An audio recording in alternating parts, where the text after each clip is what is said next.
All right, everyone, thank you so much for joining me. We're going to talk about one of my favorite Seikos.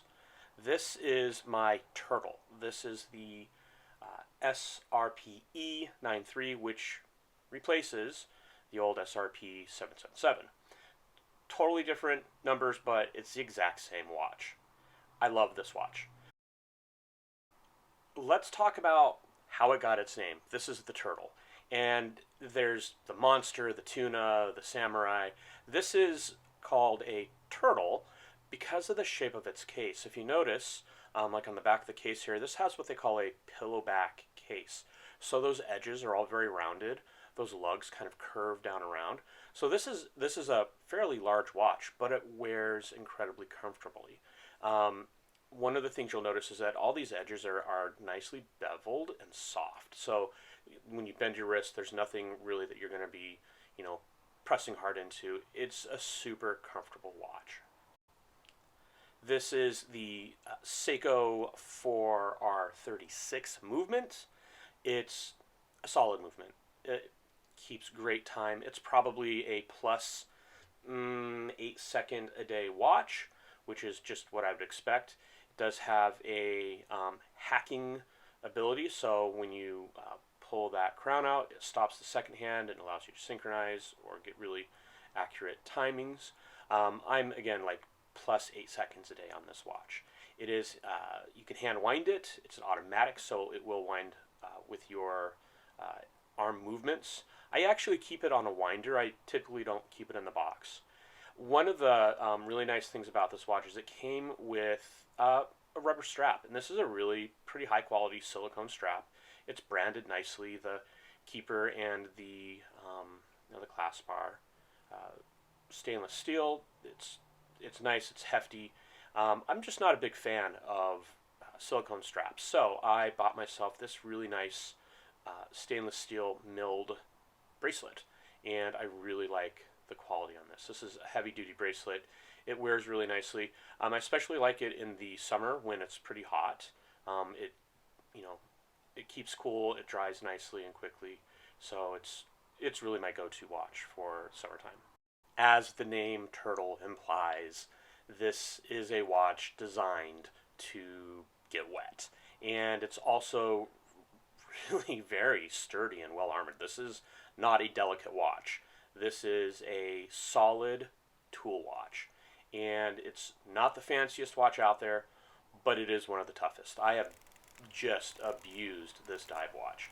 It has a really great bezel. It is unidirectional and it aligns really nicely. It is literally my go-to watch. I use this watch for snorkeling, diving, kayaking, almost all my adventures. This watch has been on my wrist. Recently I've found some other watches that I've really gotten into, like the marathons and some field watches, but this watch is so dependable. It literally is my go-to watch. So typically if I'm out playing in the water, I'm going to have my Turtle on my wrist. So this isn't, a fancy, pretty Rolex or some super famous movie watch like the Omega Seamaster James Bond watch, but this watch did actually appear in a movie. This was in The Abyss, and Ed Harris's character, the diver who goes down, finds those underwater aliens. He's wearing this watch throughout the entire movie. I actually just watched a really great documentary last night on the making of The Abyss. What I've got here is a super solid tool watch. It's not flashy. There's no, applied indices. There's no, crazy lineage to this watch. It's just a solid, all-around go-to tool watch. It does have nice lume, and it's pretty bright. It doesn't last, it doesn't last long, but it is pretty bright. The indices are stamped, and they have the lume on them. I do really like the way that the hour and the minute hand are shaped. And they have these hypodermic needle points, right, at the end of the minute and the hour hand. And some watches, they have sword hand. Some watches are more rounded. Some have the weird Mercedes sign. An example of a different style of Seiko hands. This is the 5th gen Monster, and it uses a sword hand for the minute. The hour hand has like that arrow. Some people call it a tooth shape. And then the second hand has that very elongated needle point. I actually prefer the minute, second, and hour hand on the Turtle to these. I think, I don't know, just aesthetically, it makes me happier. This I like. It really helps me see exactly, precisely the minute.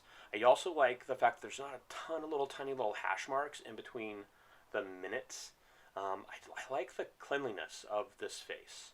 I think the only thing I would have preferred is to have actual Arabic numerals, but that's not a Seiko thing. It's just not what they do in their dive watches. But overall, I love this watch. The crown's not signed, which is fine. It's not, not the end of the world. I do like the grip on the bezel. It is a screw down crown, which is easy to manipulate. It's good down to 200 meters, so 660 feet. That's crazy. This is deeper than I go diving. I'm like 130 feet. That's it. Let's take a look at some of the measurements on this bad boy. So it's going to come in at a pretty hefty case size. We're looking at about 45 millimeters on that case from the 10 to 4 o'clock ish. I'm actually not going to hit the 4 o'clock because that's where the crown is. Let's take a look at the bezel. So this bezel is going to come in at about 41.5 millimeters, which is a good size bezel. The next measurement we're going to take a look at here is the lug to lug. So this, it does have those nice curving lugs. It's going to come in at 47.5 millimeters, but it wears nicely because it curves in. Not the thickest watch in my collection. It's coming in at about 13 millimeters. It's because it's an automatic. The crystal is actually hardlex, so it's synthetic, and it is slightly recessed below the bezel.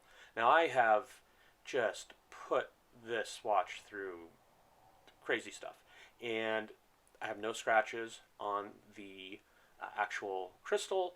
I do have scratches, some on the, I've got more scratches actually on my case and on the bracelet here. And that's just, whatever, it's a bracelet, I don't care. It's stainless, so I'm really not worried about that either. This watch is, by all means, it's just for hard working. It does have drilled lugs, so it's easy to swap out those bracelets. And again, just love this watch. Let's take a look at this lume. This is the Seiko Lume Bright, and it is bright. This is some really great lume. Here's the thing, it's not going to last all night long. By 3 o'clock in the morning, you wake up, you look at your watch, you can see it, but it's not great. Nothing like tritium. So tritium is always emitting light. This is, of course, dependent on getting a good charge from some light source prior to going in the dark. So again, this is not the stock strap. This is a bracelet that I replaced. I like the metal bracelets to be a little bit loose. I just find it to be a bit more comfortable. I think it helps with the evaporation, when it's warm in the summer, or when I'm getting things wet. I like to be able to adjust it, slide it up and down my arm. So I do keep a good bit of a slop in there. And I also do that because I often wear this with my dry suit. So I just keep it a little bit loose like that. It fits nicely over the silicone seal on my dry suit, and it's comfortable. So really, at the end of the day, when I'm thinking about an adventure watch, a tool watch, if I only had $500 to spend and I could only buy one watch, this is the watch that I would buy. Well, I hope you enjoyed. Thank you for watching, and if you liked it, subscribe.